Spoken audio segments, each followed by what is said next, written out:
আসসালামু আলাইকুম, সবাই কেমন আছেন? আলহামদুলিল্লাহ, আমি ভালো আছি।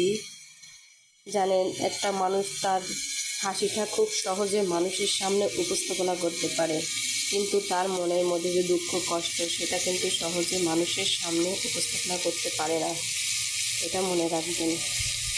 এখানে আমি মিষ্টি কুমড়া ভাজি করছি, আলু দিয়ে মিষ্টি কুমড়া ভাজি করছি। এই ভাজিটা খেতে অনেক মজা, রুটির সাথে খেতে মজা, ভাতের সাথেও মজা। আজ আমি রুটির সাথে খাওয়ার জন্য এই ভাজিটা করছি।